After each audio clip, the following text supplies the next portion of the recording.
Mirë, jemi rikthyer në studion e Star. Tani do të flasim për fëmijët, po jo vetëm, sepse në fakt kemi parë përgjatë ditëve të fundit një shtim të rasteve të fruthit në Shqipëri, po njëkohësisht bashkë me shtimin e rasteve edhe një refuzim për të bërë vaksinën, e cila në një farë forme është pjesë e regjistrit të detyruar të vaksinave që duhet të kryen nga çdo individ në vegjëlinë e tyre. Por pse vjen ky refuzim dhe së pari të kuptojmë pak edhe rastet e fruthit në Shqipëri, do ta diskutojmë me epidemiologen Enxhi Hasani. Kënaqësi të kemë në studio, Enxhi. Faleminderit për ftesën. Tani, së pari, përpara se të kalojmë te ky refuzim i jashtëzakonshëm dhe deri diku edhe absurdi moskryerjes së vaksinës, cilat janë simptomat kryesore të fruthit dhe si mund të dallohen nga një viroz tjetër, po themi?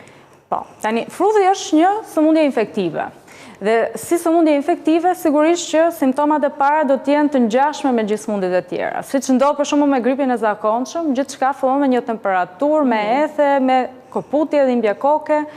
Por simptomat të cilat e dallojnë ka të bëjnë me skuqjen e lëkurës. Por që do të shfaqen e lëkurës, në çfarë forme vjen skuqja e lëkurës? Po, në formën e disa njollave, të cilat fillimisht do të shfaqen në pjesën e fytyrës dhe të qafës dhe më pas do të përhapen në trup, duke arritur në disa raste tek duart dhe tek këmbët. Do të vetëm tek fëmijët apo edhe tek të rritur? Tek të gjithë. Ideja është që ka një periudhë inkubacioni 10 deri në 12 ditë, që do të thotë nga momenti që neve do të ekspozohemi ndaj virusit, do duhen kaq ditë që të shfaqen simptomat.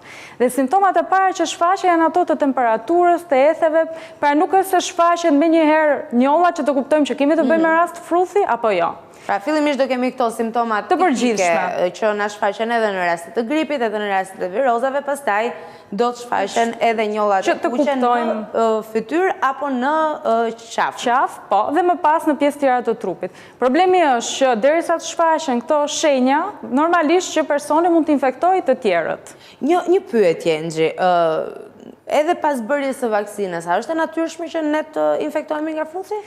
Më pëlqen pyetja jote. Tani, duhet të kuptojmë diçka një herë. Fruthi është një ndër sëmundjet më infektive, që do të thotë përhapet shumë. Dhe mundësia që të infektohemi në rast se jemi të pavaksinuar është 95%. Pra, kemi 95% mundësi që të infektohemi. Në rast se jemi të vaksinuar, mundësia, dhe nuk e kemi kaluar fruthin asnjëherë, mundësia që të infektohemi është 8%. 8%, shumë më ulët, po gjithsesi ekzistojnë mundësit. Ekziston, por ka dhe diçka që në rastin kur jemi të vaksinuar, jemi shumë të mbrojtur. Pra kalon shumë lehtë si sëmundje, me simptomat lehta, shërohemi normalisht, siç mund të ishte një grip i zakonshëm. Besoj një pyetje që në këto momente e bëjnë të gjithë, duke marrë parasysh edhe faktin që ti përmende përqindjen e infektimit dhe kalimit me simptoma të rënda në rast mos vaksinimi që është shumë i lartë dhe në të kundërt shumë më pak, pra 8% në rastin që ne jemi vaksinuar. Do doja të dija dhe besoj gjithë secili që na dëgjon në këto momente, sa i rrezikshëm mund të jetë, pra deri ku mund të avancojë rasti i fruthit. Nëse ne infektohemi, a mund të ketë edhe rreziqe madhore që çojnë ndonjëherë edhe në fatalitete? Fatkeqësisht mund të themi që po. Fruthi është një sëmundje serioze në rast se nuk jemi të mbrojtur. Mund të ketë komplikime, duke filluar që nga dëmtimet të trurit, pneumoni, dhe fatkeqësisht mund të arrijë edhe në disa raste në vdekje të pacientit. Okej, pra duhet ta marrim seriozisht këtë situatë. Duhet ta marrim seriozisht që të vaksinohemi. Që të vaksinohemi. Përpara se të kalojmë tek vaksina, flasim pak për rastet e fruthit aktualisht në Shqipëri. Si është situata? Tani, për të folur për shifra, sigurisht që duhet të presim raportime zyrtare nga autoritetet përkatëse. Instituti Shëndeti Publik është përgjegjëse për të raportuar se çfarë po ndodh. Sigurisht që ne kemi sistemin tonë të survejancës epidemiologjike për sëmundjet infektive mbi të gjitha dhe ashtu sikurse edhe ato jo infektive, por edhe ajo e infektiveve funksionon shumë mirë. Sigurisht që në rast se kemi disa raste që po përhapen, kjo mund të jetë një tregues që vaksinimi nuk po bëhet ashtu siç duhet. Pra ka një hallk që është shkëputur nga zinxhiri dhe do duhet të jemi këtu në media, po edhe në përgjithësi institucionet përkatëse, duke diskutuar për këtë dhe për të sqaruar disa prej pikpyetjeve më të mëdha. Pse prindrit hezitojnë që t'ua bëjnë vaksinën e fruthit fëmijëve të tyre? Në fakt, vjen shumë mirë që po e diskutojmë këtë gjë, sepse është një debat që diskutohet gjatë gjithë kohës edhe studentët e mi shpesh më pyesin, është e vërtet që vaksina e fruthit shkakton autizëm apo jo. Dhe unë dua të tregoj pak historikun sepse ka ngelur ky panik. Po, ta dim nga e ka zanafillën. Në vitin 1998 është bërë një studim që është publikuar në një revistë shkencore. Një studim që kishte diku te 12 fëmijë dhe nxorri konkluzionin që vaksina MMR, fruth parotis rubeol, do të shkaktonte autizëm. Dhe sigurisht që u përhap paniku madh atëherë se u mendua që okej, kjo vaksinë realisht po shkakton ka autizmin tek fëmijët. Po në çfarë bazash e mbështesni këtë studim? Ai ka bërë një studim i cili metodologjikisht, paktën nga ana epidemiologjike, është e pavlefshme për arsye se ne në statistikën mjekësore themi që duhet kemi një monster minimalisht me 30 individ, jo më me 12, dhe për të dalë në konkluzione duhet të kemi 2 grupe që krahasohen midis tyre. Pra nuk mjafton thjesht një grup fëmijësh për të ndjekur për të parë çfarë ndodh. Duhet të krahasohet me një grup kontrolli, gjë që nuk është bërë në atë studim. Dhe realiteti është ky që ai studim është tërhequr nga ajo revistë shkencore pasi u pa se kishte manipulim të dhënave. Dhe mjekut në fjalë i është hequr dhe licenca atëherë, kështu që janë bërë dhe studime të tjera mbrapa, studime me pjesëmarrës me 90.000 fëmijë, 650.000 fëmijë në Danimark, dhe të gjitha këto kanë treguar se nuk ka fare lidhje midis autizmit edhe vaksinës, pra për të na qetësuar ne. Të gjithë studimet e tjera që janë bërë mbrapa kanë treguar që nuk ka lidhje midis vaksinës edhe shfaqjes së autizmit. Edhe një detaj tjetër që na bën të mendojmë se mund të ketë lidhje ka diçka, që vaksina e fruthit bëhet në 2 doza, e para në 12 muajsh dhe tjetra 5 vjeç. Tani kur bëhet doza parë, në moshën 12 muajsh është ajo periudhë kohore ku 12 deri në 18 muajsh shfaqet për të parë simptomat e para të autizmit. Dhe duket sikur bëri vaksinën dhe u shfaqe autizmi, por nuk është kështu. Domethënë personi mund të ketë autizëm, por i shfaq në të njëjtën periudhë kohore kur bëhet duket sikur është në një mënyrë të pavullnetshme dhe totalisht të pafajshme. Pa lidhje me njëra tjetrën. Vaksina e fruthit është lidhur, le të themi, edhe për shkak të kohës në cilën ajo duhet kryer me spektrin autizmit. Kur shfaqen simptomat e autizmit, pra është bërë fajtor gabimisht edhe për shkak të kohës se duket sikur ndodhi për një herë pas asajt.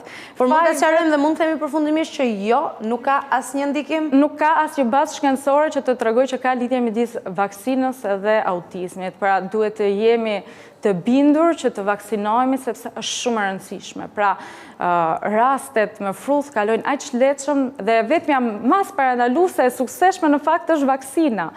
Jo vetëm për fruthin, por gjithë kalendarin e vaksinimit duhet patjetër që ta ndjekim në mënyrë që të përmirësojmë. Unë them gjithmonë, ja them dhe studentëve të mi, nuk është thjesht përgjegjësi individuale për mbrojtje shëndetin tonë, po është dhe përgjegjësi kolektive, sepse çfarë ndodh është ajo që në epidemiologji quajmë ne imuniteti i tufës. Pra, nëse neve arrim të vaksinojmë 1% të caktuar të popullatës, mbrohen jo vetëm të vaksinuarit, por edhe të pavaksinuarit, sepse infeksioni nuk ka mundësi që të qarkullojë më.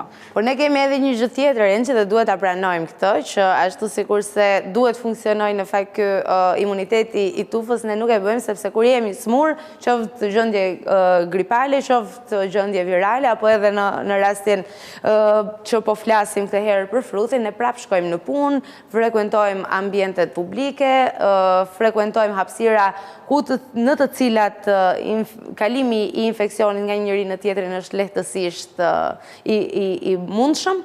Çfarë duhet kemi parasysh të japim ca këshilla praktike? Pra, nëse ne vërejmë shenjat e para të fruthit apo çfarë do lloj gjendjeje të tjetër shëndetësore, çfarë duhet të bëjmë? Si mund ta mbrojmë veten dhe të tjerët njëkohësisht? Sigurisht që në momentin që kemi simptoma qoftë gripale apo çfarë lloj infeksioni tjetër, duhet të qëndrojmë në shtëpi, të pushojmë, të marrim veten, dhe jo vetëm për veten tonë, por edhe për të tjerë në mënyrë që të mos infektojmë. Sigurisht dhe higjiena është e rëndësishme, sepse janë sëmundje që pak të rasti fruthit, për shembull, por edhe gripi i zakonshëm që transmetohet përmes të shtimës, kollitjes, apo edhe sipërfaqeve të kontaminuara, prandaj pra themi që është e rëndësishme dhe pjesa e higjienës.